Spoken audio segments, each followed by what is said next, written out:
दुखारी जनक जी के वचनों को समाज में उपस्थित नारियों ने सुना, सभी बड़े दुखित हुए। लेकिन उन्हीं वचनों को जिस समय लक्ष्मण जी ने सुना, माखे लखन उटिली भई भाई रदपट फरकत नयन रिसोए, रदपट फरकत नयन रिसोए। मानो लक्ष्मण जी कुछ कहना चाहते हैं, कही न सकत रघुवीर डर लगे बचन जनुबान, नाई राम पद कमल सिरु बोले गिरा प्रमाण। मैथिल प्रतियोगिता पर भाग लेने वाले समस्त महिपालों दिक्पालों, सुना आप लोगों ने राजा जनक की वाणी को। राजा जनक की वाणी पर संयम ही नहीं रह गया। क्यों? क्योंकि कोई बल की पूर्ति संभव न कर सका, कोई इस धनुष को दो खंडों में परिवर्तित न कर सका। राजा जनक ने घोषणा कर दी कि धरती पर कोई वीर शेष नहीं रह गया। अरे राजेंद्र, अरे राजा जनक, बल की पूर्ति का न होना, इस धनुष का दो खंडों में परिवर्तित न होना, इससे यह सिद्ध नहीं होता कि धरती पर कोई वीर शेष नहीं रह गया। बल की पूर्ति नहीं हुई, धनुष का खंडन नहीं हुआ, तो इसमें गलती वीरों की नहीं, गलती आपकी है। आपकी आपने अपने बंदी जनों से घोषणा करवाई थी, कान बजाई कहो पन मोरा, चले भाट ही हरस न थोरा, और बोले बंदी वचन पर सुनहु सकल। महिपाल जब घोषणा सुनाई महिपालों को, जब घोषणा सुनाई दिक्पालों को, जब घोषणा सुनाई राजाओं को, तो अपमान फिर वीरों का क्यों? जब तो वैसा ही हो गया जैसे किसी विद्यार्थी को परीक्षा केंद्र पर बैठने का अवसर ना दिया जाए और अनुत्तीर्ण का प्रमाण पत्र पकड़ा दिया जाए। कहते हो धरती पर कोई वीर नहीं है। अरे राजेंद्र, अरे राजा जनक, ये तो रुद्र गर्भा है, ये तो वीर भोग्यो वसुंधरा है, वीरों को जन्म देने वाली यह धरती। जिस दिन इस धरती पर कोई वीर नहीं होगा, जिस दिन इस बस्ता पर कोई वीर नहीं होगा, जानते हो राजेंद्र क्या होगा? विदेशी साम्राज्य होगा। हाथों पर हथकड़ियां, पैरों पर बेड़ियां पड़ी होंगी, पड़े होंगे किसी कारागार में। तब कहोगे धरती पर कोई वीर नहीं है, तब तो मुख से शोभायमान होगा। स्वतंत्रता से ये राज्य चला रहे हो, वातानुकूलित हवा खा रहे हो, और कहते हो धरती पर कोई वीर नहीं है।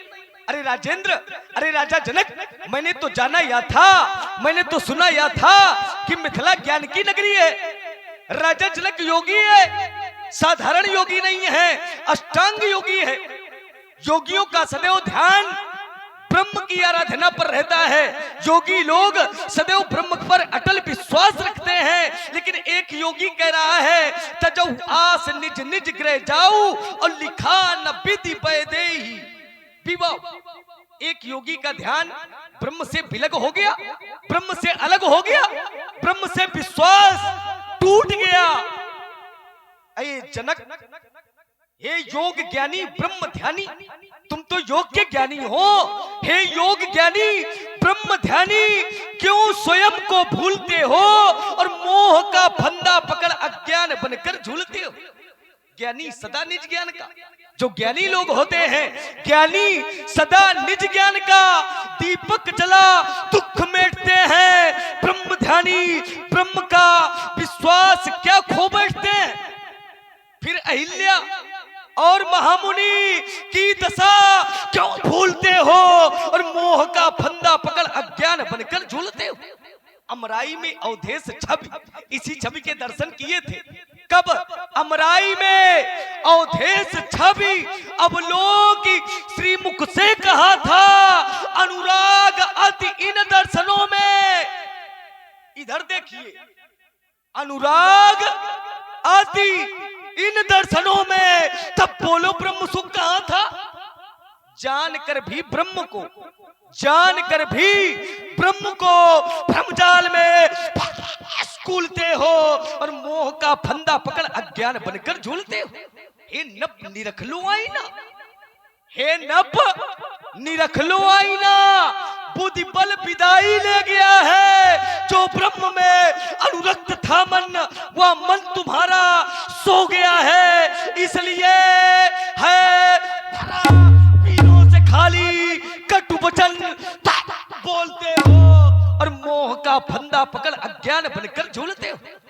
राजेंद्र, अरे राजा जनक, जिस सभा में, जिस समाज में हम रघुवंशियों का एक अंश तक उपस्थित होता है, वह सभा, वह समाज पीर विहीन नहीं कहलाती। हे प्रभु, उठो, उठ करके इस धनुष को दो खंडों में परिवर्तित करके प्रभु यह सिद्ध कर दो कि जिस सभा में, जिस समाज में हम रघुवंशी उपस्थित हो, तो कोई यह न कहे कि धरती पर कोई वीर नहीं है। अगर आप ना उठो तो आप आदेश करो, जो राहुल अनुशासन पाऊं। प्रभु, अगर मैं आपका आदेश पा जाऊं तो धनुष किसी गणना में नहीं, क्यों ब्रह्मा काचे घर चिमटारो सको मेर मूलक तोरी तो प्रताप महिमा भगवान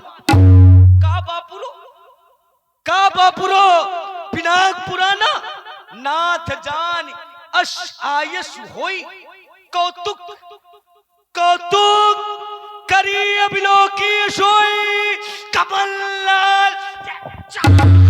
चढ़ाओ जो जन प्रणाम ले धाओ तोरा तक निर्मी प्रताप बल्लाद जो न कराओ प्रभु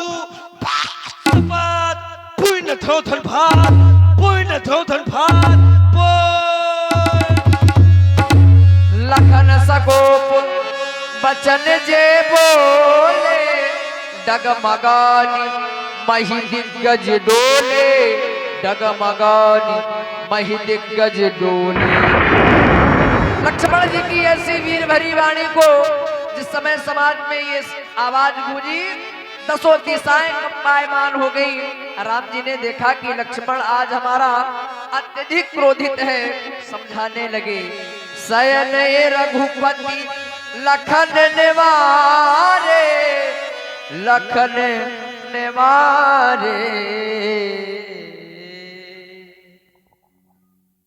लक्ष्मण, मिथिला मंजू महोत्सव में तुमने अपनी वीरता को दिखाया।